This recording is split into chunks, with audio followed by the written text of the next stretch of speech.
दिखाता हूं, हजारों बाबा बैठे, कोई उल्टा हो रहा है, कोई सीधा हो रहा है, कोई नाक बंद किए, कोई आंख बंद किए बैठा है। न जाने कितने वर्ष बीत गए, उन्हें बैठे बैठे एक झलक नहीं मिली आज तक। और तू कल का बच्चा दुधमुहा, तू भगवान को पाएगा। नाधुनाप्यवमानं ते सम्मानं वापि पुत्रक लक्षयामः कुमारस्य सत्तस्य क्रीडनादिषु। बच्चा, तेरी उम्र अभी खेलने कूदने की है, चक्कर में न पड़। बहुत कठिन है उस परम पिता को पाना। मुनयः पदवीं यस्य निस्संगे नोरु जन्म भी। एक जन्म में नहीं, हजारों जन्म बीत जाते हैं उसको पाने में। न विदुः मृगयंतोपि तीव्र योग समाधिना। बड़े बड़े महात्माओं ने खूब योग समाधि लगाई, फिर भी एक झलक नहीं पाई, तो कैसे पाएगा? हाथ जोड़ के ध्रुव जी बोले, महाराज आपको पाने का रास्ता आता हो तो बताओ, नहीं आप अपनी रास्ता जाओ, मुझे अपनी रास्ता जाने दो। मैं लौटने वाला नहीं हूं। जिस संकल्प से निकला हूं उसे पूरा करके लौटूंगा। पक्का क्षत्रिय हूं, क्षत्रिय का वचन मिथ्या नहीं हो सकता। जो कह दिया सो कह दिया। नारद जी समझ गए पक्का चेला है भाई।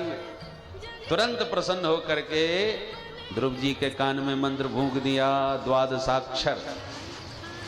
बेटा इस द्वादशाक्षर मंत्र का जाप करो, यहां से सीधे मथुरा जाओ, मथुरा में जमुना में नहाओ और मधुवन में बैठ के इस मंत्र का जाप करो। परमपिता परमात्मा का प्रत्यक्ष दर्शन पाओगे, मेरा आशीर्वाद है। सदगुरु की कृपा मिल गई और ध्रुव जी महाराज धन्य हो गए। सदगुरु का आशीर्वाद लेकर के चल दिए। नियम लिया, 3 दिन में एक बार फलाहार। 1 महीने तक नियम चला। दूसरे महीने में 6 दिन में एक बार फलाहार छोड़ के घास और पत्ते खाने लगे। तीसरा महीना लगा तो 9 दिन में एक बार केवल जमुना जी का जल पीने लगे। चौथा महीना लगा तो 12 दिन में एक बार केवल वायु का आहार करने लगे। और 5वां महीना लगते ही ऐसा प्राणायाम चढ़ा लिया कि सारे संसार के प्राणियों का प्राण अवरुद्ध हो गया।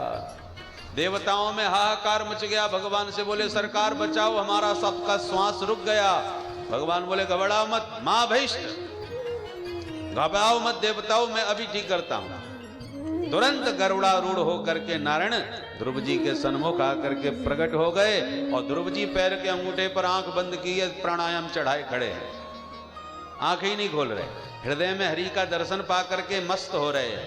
भगवान समझ गए ये आंख नहीं खोलेगा, तो जो छवि देख रहे थे हृदय में उसको भगवान ने अदृश्य कर दिया।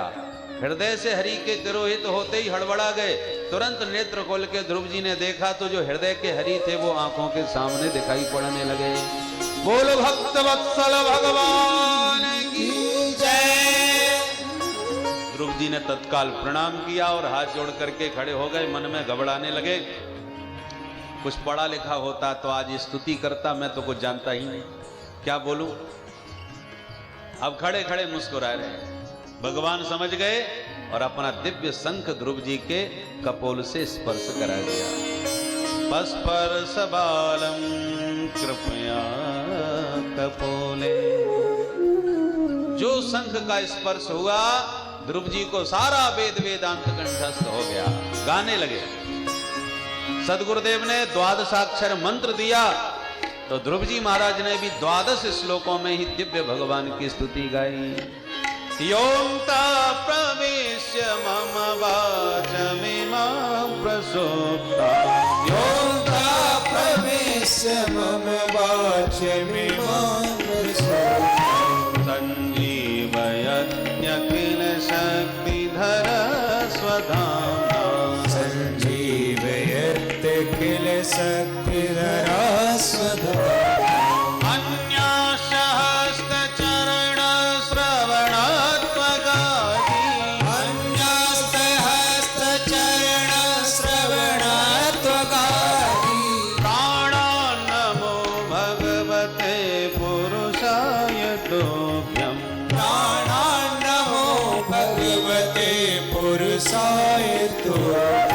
योऽन्ता प्रविश्य मम वाचमिमां प्रसुप्ता। योऽन्ता प्रविश्य मम वाचमिमां प्रसुप्ता। बोल भक्त वत्सल भगवान की जय। बहुत प्यारी प्यारी ध्रुव जी ने स्तुति गाई।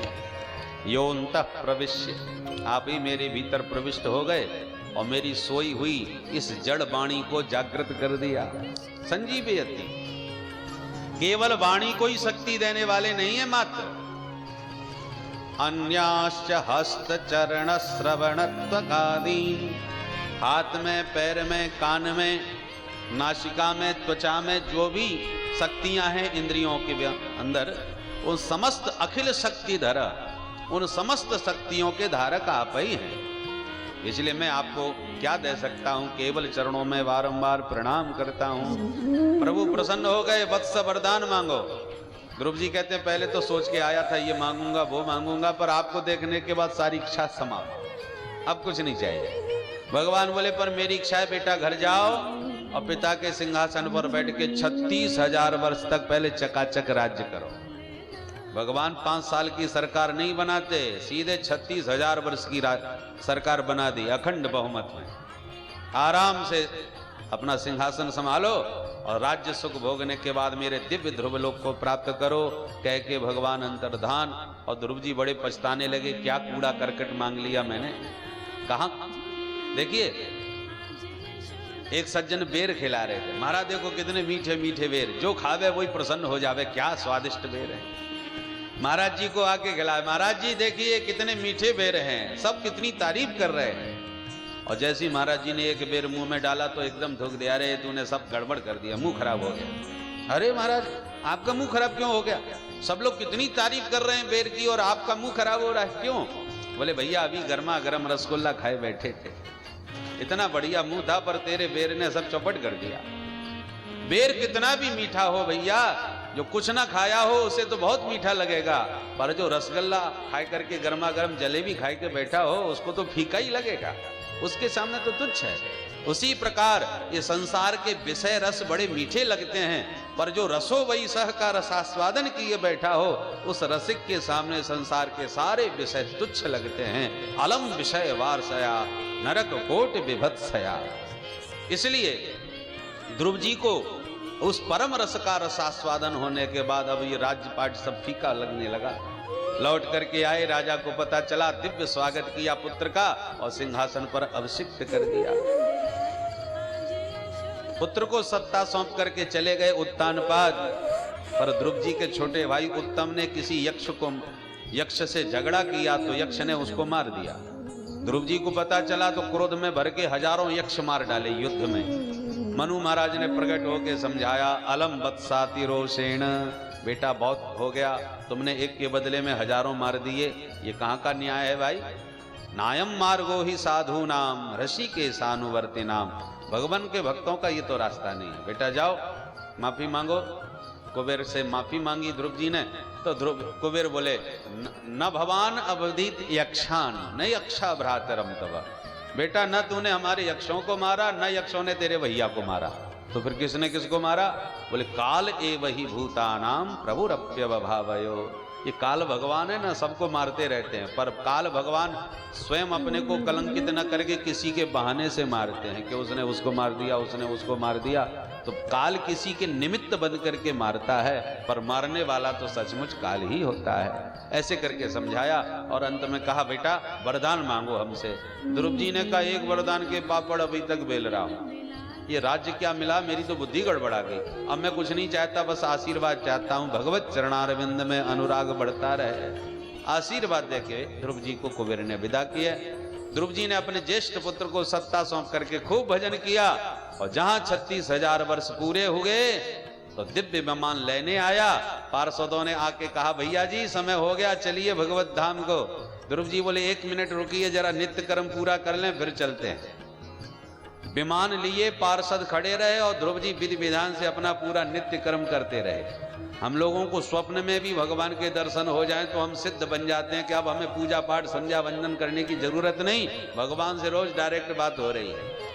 पर ध्रुव जी को देखिए विमान लेने को बैठा है, पार्षद आए हैं और फिर भी नित्य कर्म में अपनी पूरी निष्ठा, समस्त अपने दिव्य कर्मों से निवृत्त होकर, और जैसी विमान में चढ़ने लगे तो मृत्यु देव आके प्रकट हो गए। महाराज ऐसे कहाँ जा रहे हो, इस मृत्यु लोक के मालिक तो हम हैं, जरा हमसे मिलके जाओ, एक बार हमारा स्पर्श कर लो, हमें अपना लो। मृत्युदेव से ध्रुव जी ने कहा इधर आके बैठो। विमान के पास बुला के मृत्यु को बैठाया। मृत्युदेव हाथ जोड़ के बैठ गए तो मृत्यु की खोपड़ी पर पैर रख करके ध्रुव जी महाराज विमान में चढ़ गए। मृत्योर मूर्धनि पदम दत्वा आरुरोहाद्भुतम गृहम। ये भक्ति की शक्ति के मौत को भी सिर झुका के आना पड़ता है। भक्त अपनी स्वेच्छा से मृत्यु को स्वीकार करता है, अन्यथा मृत्यु में सामर्थ्य नहीं जो भक्त का कोई अनिष्ट कर सके। सम्मेलन को सफल बनाने के लिए 45,000 वर्ग फुट में भव्य पंडाल बनाया गया है, जिसमें हजारों भक्त बैठकर दिव्य ज्ञान गंगा का रसपान कर रहे हैं। 2700 वर्ग फुट का विशाल मंच भारत को गौरवान्वित कर रहा है। श्री लक्ष्मी नारायण यज्ञ, श्री रामायण, श्री पुराण रत्न प्रवचन, श्रीमद् भागवत कथा, अखंड हरिनाम संकीर्तन, श्री शालग्राम महाभिषेक तथा चारों वेदों का पाठ महान तपस्वी श्री जीयर स्वामी जी महाराज द्वारा आयोजित इस उत्सव की भव्यता दर्शनीय है। बक्सर शहर में श्रद्धालुओं के रहने के लिए सभी धर्मशाला, होटल और लॉज बुक है। यज्ञ स्थल पर भी लगभग 2000 रेवटी लगाई गई है, जिनमें हजारों लोग निवास कर रहे हैं। रुकने के साथ सभी के भोजन की भी व्यापक व्यवस्था की गई है। 30 एकड़ में पाकशाला बनाई गई है, जिसको 10 हिस्सों में विभक्त किया गया है। प्रत्येक भोजनालय में 1000 लोगों के एक साथ भोजन पाने की व्यवस्था की गई है। भंडार गृह खचाखच भरा है। व्यंजनों पकवानों का सभी आनंद लेंगे। यह न भूलने वाला पल है जो सदियों तक स्मरण रहेगा।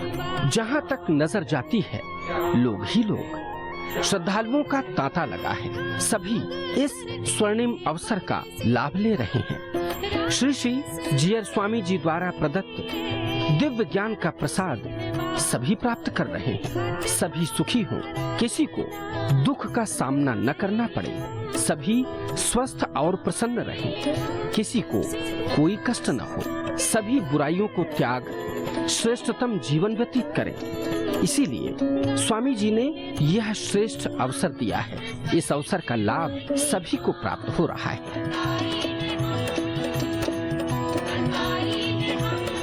भोर से लेकर देर रात्रि तक अनेक विद्वानों द्वारा प्रदत्त दिव्य ज्ञान से लोग लाभान्वित हो रहे हैं। श्री पराशर स्मृति, वाल्मीकि रामायण, श्री रामचरित मानस कथा, गीता कथा, भागवत कथा, विष्णु पुराण कथा, श्री संप्रदाय का मानव जीवन में महत्व, श्री भाष्य की कथा का मानव जीवन में महत्व, श्री वचन भूषण की कथा, श्री नारद पंचरात्र के साथ अन्य धर्माचार्यों का दिव्य उपदेश सभी प्राप्त कर रहे हैं। और रात्रि में अनेक भजन गायकों की सुमधुर लहरियों में भक्त गोते लगा रहे हैं।